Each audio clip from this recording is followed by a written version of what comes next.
아멘. 출애굽기 1장 15절부터 22절입니다. 한 절씩 교독하겠습니다. 애굽 왕이 히브리 산파 십보라라 하는 사람과 부하라 하는 사람에게 말하여 이르되 너희는 히브리 여인을 위하여 해산을 도울 때에 그 자리를 살펴서 아들이거든 그를 죽이고 딸이거든 살려두라. 그러나 산파들이 하나님을 두려워하여 애굽 왕의 명령을 어기고 남자 아기들을 살린지라. 애굽 왕이 산파를 불러 그들에게 이르되 너희가 어찌하여 이같이 남자 아기들을 살렸느냐.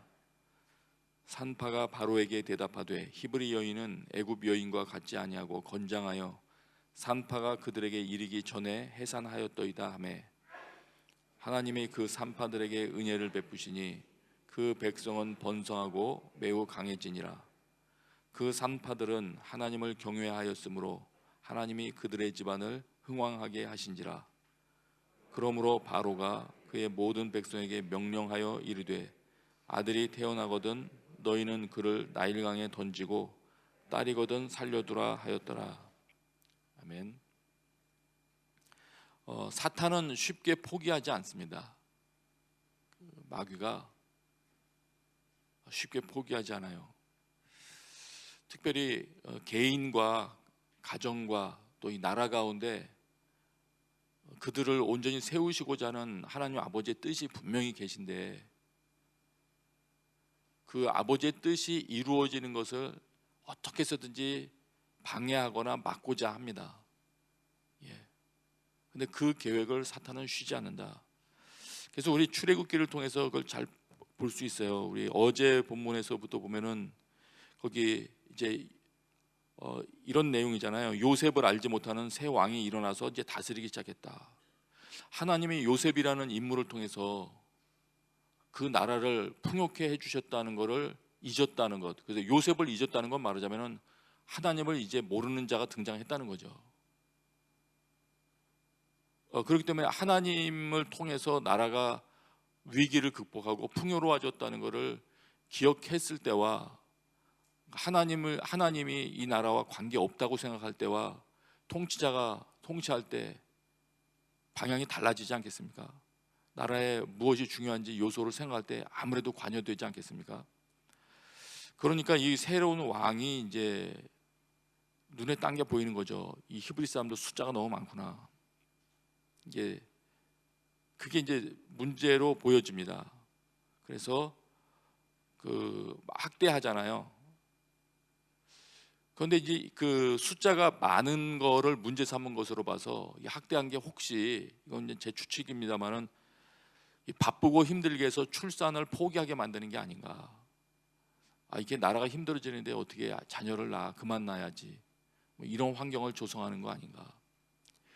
그런데도 불구하고 어제 보면 그렇게 기록하죠. 그러나 학대를 받을수록 더욱 번성하여 퍼져나간다. 여러분 그 숫자 어제도 홍 목사님 말씀하셨지만 숫자를 많이 늘리는 게 하나님이 명령하신 거잖아요. 그래서 숫자를 늘려가지 못하게 막아서는 것 자체가 이미 하나님의 명령에 대적하는 거죠. 그러니까 이 새로운 왕이 어차피 하나님 잘 모르니까 그가 하나님의 뜻을 이루는 것을 이제 대적하는 그런 행동을 하게 되는 겁니다. 그런데 이제 어제 명령도 전략이 효과를 거두지 못하니까 그 다음에 다른 전략을 이제 세웁니다. 바쁘고 힘들게 하는 그런 것이 효과적이지 못하니까 오늘 이제 16절에 그 명령을 내리죠. 왕으로서 행정 명령을 내리는 거예요. 16절을 다시 한번 같이 읽어요. 시작. 이르되 너희는 히브리 여인을 위하여 해산을 도울 때 그 자리를 살펴서 아들이거든 그를 죽이고 딸이거든 살려두라. 그런데 이거를 히브리 산파한테 부탁하잖아요. 그러니까 혹시 이런 데 대해서 질문 가지고 계실지 모르겠어요. 왜 히브리 산파한테 부탁해서 일이 안 되게 만드냐. 이왕이면 애굽 산파한테 부탁하면 그냥 바로의 말에 순종했을 거 아닌가. 이거를 고려해야 됩니다. 당시 애굽 사람들은 히브리 사람들이 목축하며 살아가는 것을 더럽게 여겼기 때문에, 말하자면 부정하게 여겼기 때문에 아마 잘 접촉하려고 하지 않았던 것 같아요. 그래서 더더욱이 그 히브리 사람들 자녀 출산을 도우려고 접근 자체를 안 했겠죠. 그리고 히브리 사람들은 지금 현재 상태는 노예 상태잖아요. 일반인이 노예를 돕는 일 뭐 잘 하려고 하겠습니까? 그걸 참고하시면 되겠습니다. 그런데 어쨌든 히브리 그 여인들이 출산할 때 살펴서, 하여튼 잘 살펴서 아들인가 딸인가 봐가지고 아들이면은 죽여라, 이 명령을 내리는 거죠.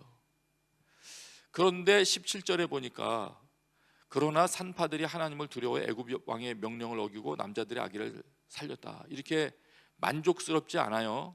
만족스럽지 않으니까 나중에 22절 명령을 내리죠.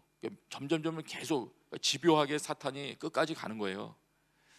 22절로 끝난 것도 아니에요. 그래서 우리가 출애굽기를 통해서 이제 그걸 다 살펴보는 건데 22절도 같이 읽어요. 시작. 그러므로 바로가 그의 모든 백성에게 명령하여 이르되 아들이 태어나거든 너희는 그를 나일강에 던지고 딸이거든 살려두라 하였더라. 이 명령까지 내립니다.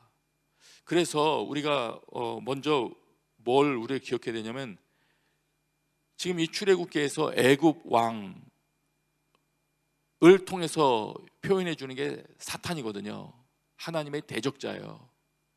하나님의 대적자는 우리들의 원수가 됩니다. 이 애굽 왕으로 대표되는 사탄이 어떻게 활동하는지 그것도 우리가 알 수 있어요. 지금 아기를 못 낳게 하고 낳는 거 죽이고 하는 게, 일단 이 하나님의 백성들 입장에서는 하나님의 뜻을 어기게 만드는 거잖아요. 하나님의 명령과 하나님의 뜻은 생육하고 번성해서 숫자를 불려 나가라는 건데,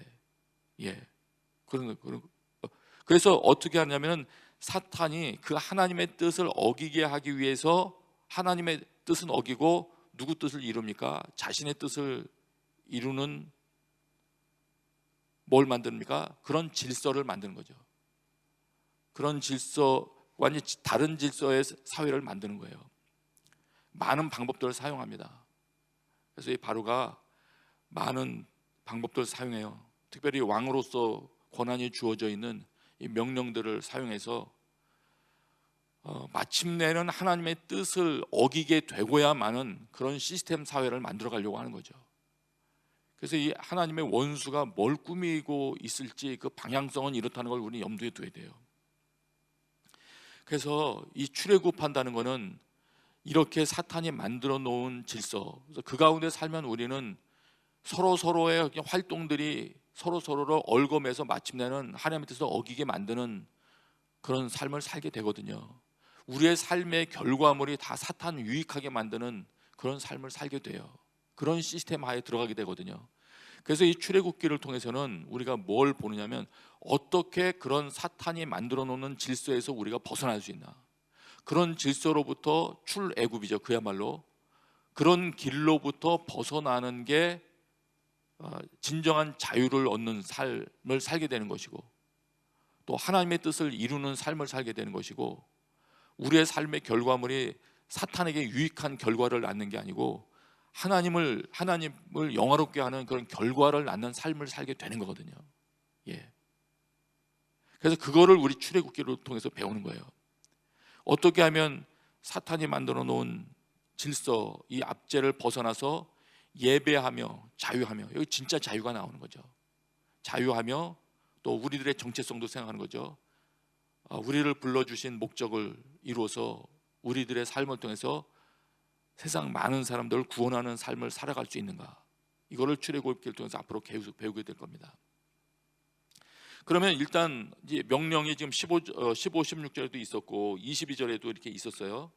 그런데 그 와중에 어떤 일이 발생하냐면, 이 사탄은 이런 질서를 만들어서 하나님의 뜻이 이루어지지 않게 하려고 하는데, 결과는 이렇게 되고 있어요. 지금 20절 보세요. 20절 같이 읽습니다. 시작.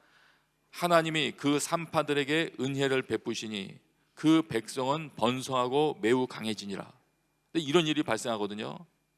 그리고 21절도 보시면 21절도 이 후반에 보면 하나님이 그들의 집안을 흥왕하게 하셨다 이렇게 나와요. 그러니까 사탄의 뜻이 이루어지는 게 아니라 지금 이런 압제 속에서도 하나님의 뜻이 계속 이루어지고 있는 셈이에요. 그러면 여기서 우리는 뭘 봐야 되냐면 무엇이 이런 결과를 낳게 하고 있을까? 무엇이 사탄이 이 애굽 왕으로 표현되는 이 사탄이 활동하고 명령 내리는 이런 상황 속에서, 그런 상황 속에서도 하나님의 뜻이 도리어 이루어지는 그 일을 발생시키고 있을까? 그걸 보는 거죠. 그 해답이 어디서 힌트를 볼 수 있냐면 17절에 나와요. 17절에 보세요.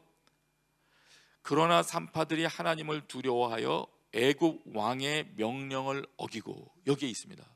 아까 제가 말씀드리기를 뭘 말씀드렸냐면 사탄은 사탄의 뜻이 이루어지도록 하는 시스템 사회를 만들고자 한다.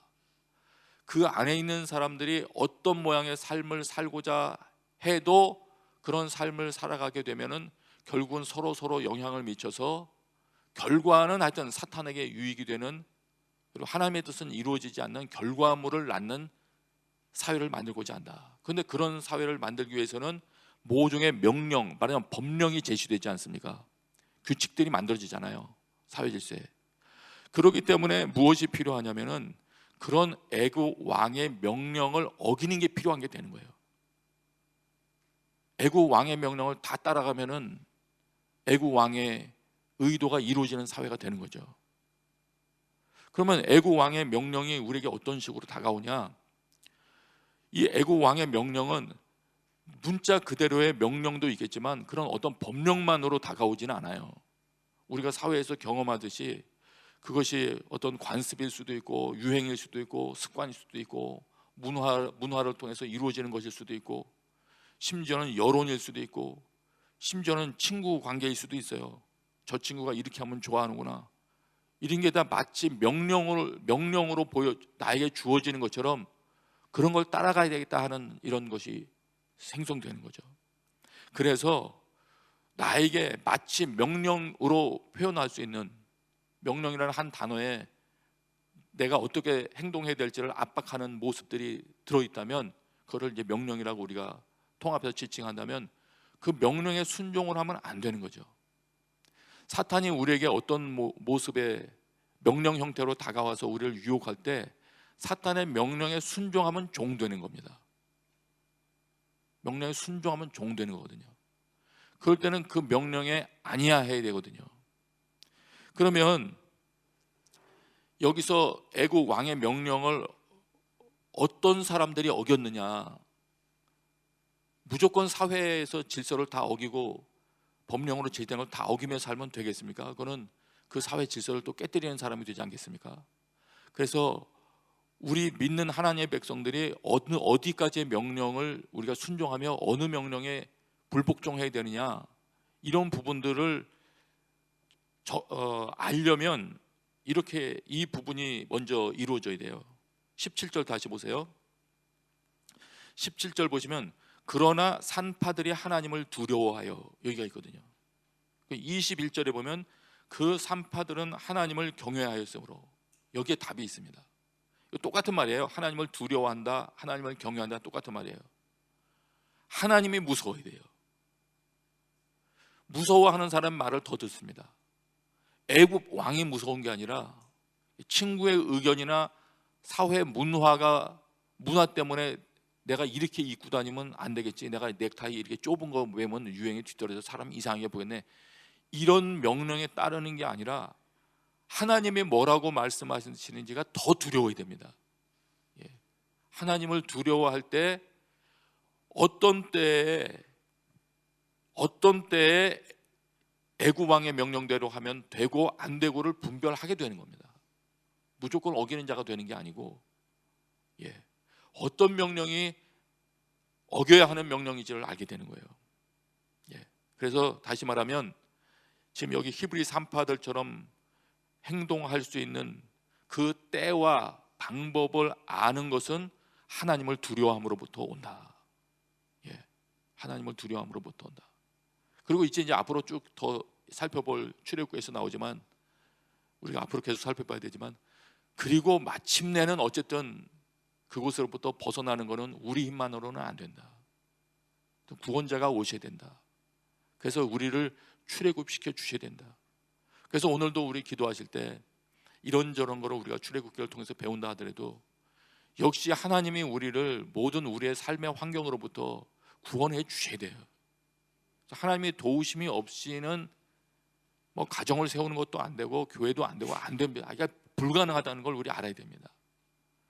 그래서 이제 마침내 앞으로 2장 3장 4장 쭉 나가다 보면 모세라는 인물을 주님께서 준비해서 그를 통해서 하나님의 말씀을 보내서 말씀에 순종하여 따라 나오게 함으로써 구원의 첫걸음을 시작을 하시지 않습니까? 그 하나님의 도움의 손길을, 하나님이 주도하시는 손길을 우리 기다리는 거죠. 그것이 내 삶에서도, 개인의 삶에서도 이루어지고 가정에서도 이루어지기를 우리 기도하는 거죠. 조금만 더 말씀드릴게요. 그래서 산파들이 이렇게 하나님을 두려워함으로 다른 명령을 안 따르기 시작하니까 그런 태도를 하나님이 복을 주세요. 여러분 이것도 기억해야 됩니다. 아, 하나님을 더 두려워하는 태도에 복을 주시는구나. 이걸 우리 잊으면 안 돼요. 21절 다시 보세요.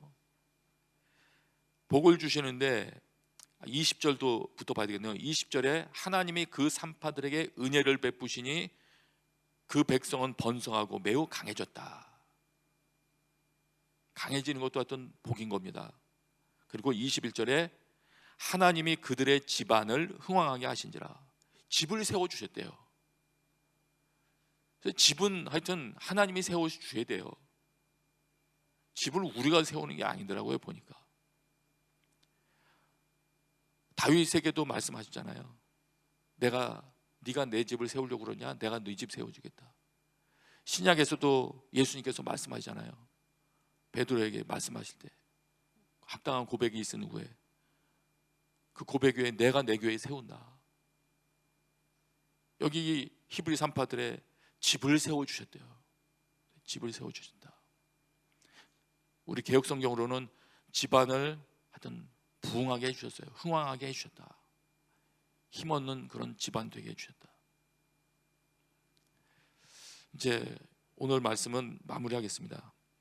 우리가 목표할 거는 바로를 섬기는 삶에서 하나님을 섬기는 삶으로 내 삶이 바뀌어지는 겁니다. 이걸 하나님이, 그것이 하나님의 뜻이고 마땅히 하나님을 믿는다고 하는 자들이 살아가야 될 그런 삶이죠.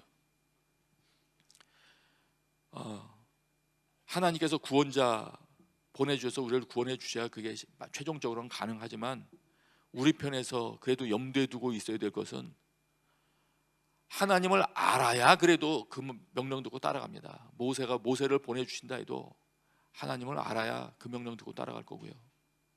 하나님을 사랑해야, 하나님을 더 두려워해야 하나님의 명령을 바로 명령보다 더 듣습니다.